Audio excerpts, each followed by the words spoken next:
May 1987, Shorthand Tamil Senior Grade. Get ready for the dictation. 10 seconds. 5 seconds. Start. தலைவர் அவர்களே, உணவு நிலைமை குறித்த கொள்கை விளக்க குறிப்பின் மீது ஒரு சில வார்த்தைகள் கூற விரும்புகிறேன். பொதுவாக கடந்த சில ஆண்டுகளாக தமிழகத்தில் மழை அதிகமாக பெய்வதால் வெள்ளமோ மழையின்மையால் வறட்சியோ ஏற்படுகிறது. அதன் விளைவுகளை பொதுமக்கள் கோடை மாதங்களில்தான் சந்திக்கிறார்கள். அத்தியாவசிய பண்டங்களின் விலைகள் ஏறக்கூடிய சூழ்நிலை இந்த மாதங்களில்தான் உருவாகிறது.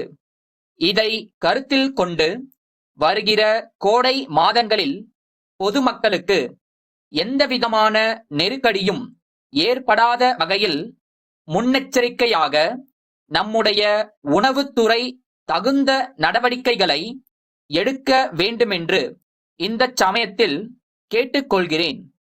தற்சமயம் தஞ்சை மாவட்டத்திலும் திருச்சி மாவட்டத்தில் சில இடங்களிலும் விவசாயிகளிடமிருந்து கட்டாய கொள்முதல் செய்யப்படுகிறது.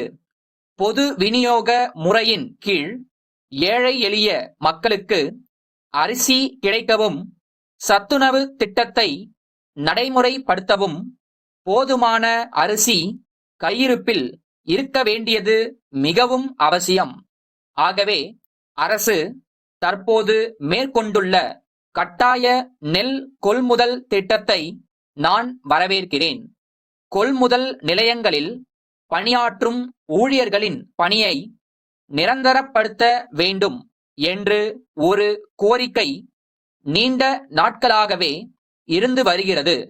அந்த கோரிக்கையையும் அவர்களுடைய மற்ற வேண்டுகோள்களையும் அரசு பரிவுடன் பரிசீலித்தால் அந்த ஊழியர்கள் தங்கள் பணியில் ஊக்கத்துடன் ஈடுபட உதவியாக இருக்கும் என்பதை இந்த நேரத்தில் தெரிவித்துக் கொள்ள விரும்புகிறேன்.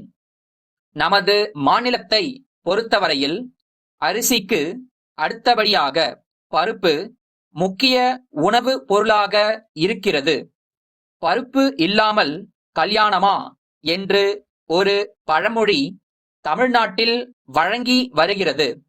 முக்கியமாக அசைவ உணவு சாப்பிடும் பழக்கம் இல்லாதவர்கள் பருப்பு வகைகளை அதிகம் உணவில் சேர்த்துக் கொள்வது அவர்களுடைய உடல் நலத்திற்கு நல்லது என்று மருத்துவர்கள் கூறுகிறார்கள்.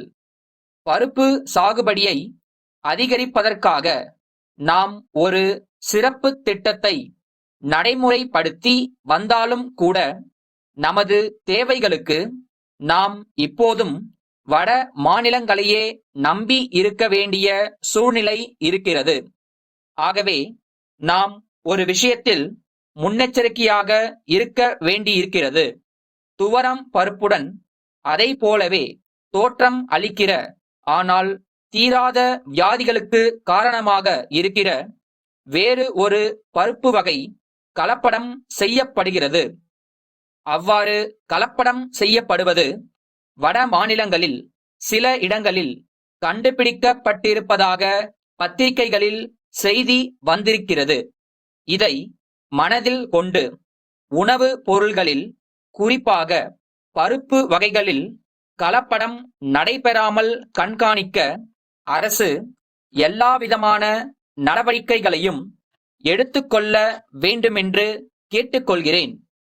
அடுத்து, உணவகங்களில் வழங்கப்படும் உணவு பொருள்களின் விலை நாளுக்கு நாள் உயர்ந்து கொண்டே போகிறது. விலை குறைக்கப்பட்டால் தரமும் அளவும் குறைந்து விடுகிறது. இதற்கு நடவடிக்கை எடுக்க வேண்டுமென்று கேட்டுக்கொள்கிறேன். சென்னை அண்ணா நகரில் உள்ள தேவி அழகு நிலையத்தின் மேலாளர், மதுரை அருள்நகர் மாதர் சங்கச் செயலருக்கு எழுதிய கடிதம். அன்புடையீர், தங்கள் கடிதம் கிடைக்கப் பெற்றோம். மதுரையில் எங்கள் நிலையத்தின் கிளை திறக்கப்பட இருப்பது குறித்த விளம்பரத்தை பார்த்துவிட்டு ஆர்வத்துடன் தாங்கள் கடிதம் எழுதியமைக்கு நன்றி. தங்கள் கடிதத்தில் கேட்டுள்ள விவரங்களை அளிப்பதில் மகிழ்ச்சி அடைகிறோம். பெண்களின் உடல் அமைப்பை புலவர்கள் கொடிக்கு ஒப்பிடுகிறார்கள். அத்தகைய கொடி போன்ற உடல் அமைப்பு சிலருக்கு பிறவியிலேயே அமைந்து விடுகிறது. ஆனால் பலருக்கு அவ்வாறு அமைவது இல்லை. அவர்களும் சில பயிற்சிகளின் மூலம் பொலிவான தோற்றத்தை பெற முடியும்.